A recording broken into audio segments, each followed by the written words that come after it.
നമ്മുടെ വീട്ടിൽ നമ്മുടെ ഭാര്യമാർക്ക് നല്ലൊരു വാക്ക്, അങ്ങനെ എന്താ വീട്ടുകാരെ സമീപനം തന്നെ, അങ്ങനെ കെട്ടിച്ചു കൊടുന്നാൽ പിന്നെ അങ്ങനെ തന്നെയാണ് ഈ വീട്ടിൽ പണിയെടുക്കണ്ടേ, ഇവിടുത്തെ കാര്യങ്ങൾ ചെയ്യണ്ടേ.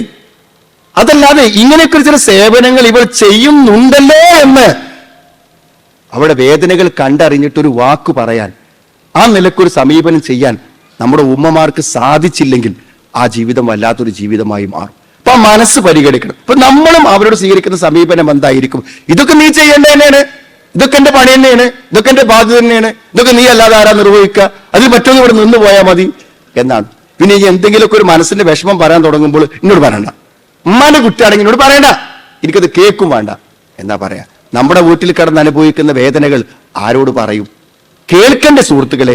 പരിഹരിക്കുന്നതിൽ നിസ്സഹായാവസ്ഥയുണ്ടെങ്കിലും കേൾക്കണ്ടേ? അപ്പൊ ആ മനസ്സ്, നിങ്ങളുടെ ഭാര്യയുടെ മനസ്സ് മനസ്സിലാക്കാതെ നിങ്ങൾക്കൊരിക്കലും നിങ്ങളുടെ ഉമ്മയുമായി അവൾക്കുള്ള പ്രശ്നം പരിഹരിക്കാൻ പറ്റൂല. നിങ്ങളുടെ മനസ്സ് മനസ്സിലാക്കാതെ നിങ്ങളുടെ ഭാര്യക്ക് ഒരിക്കലും നിങ്ങളുടെ സന്തോഷം നേടിയെടുക്കാൻ പറ്റില്ല. അതുകൊണ്ട് ഏതൊരു വ്യക്തിയെ കുറിച്ച് നമ്മൾ ചിന്തിക്കുമ്പോഴും മനസ്സ് മനസ്സിലാക്കണം.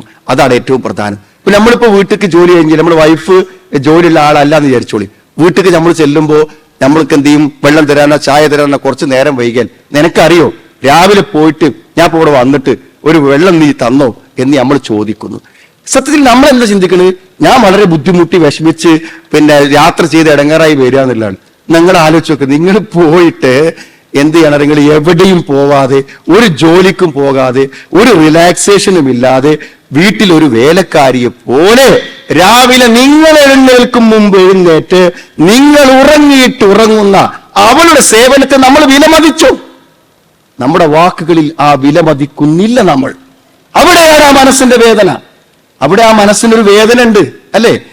നമ്മൾ നമ്മുടെ ജോലിയെ വലുതായി കാണുന്നു, അവളുടെ സേവനത്തെ കാണുന്നില്ല. ഏതൊരാളുടെയും മനസ്സ് മനസ്സിലാക്കിയാൽ തീർച്ചയായും അവിടെ പ്രശ്നം നമുക്ക് മനസ്സിലാകും, അതിന്റെ പരിഹാരം നമുക്ക് പറയാൻ കഴിയും.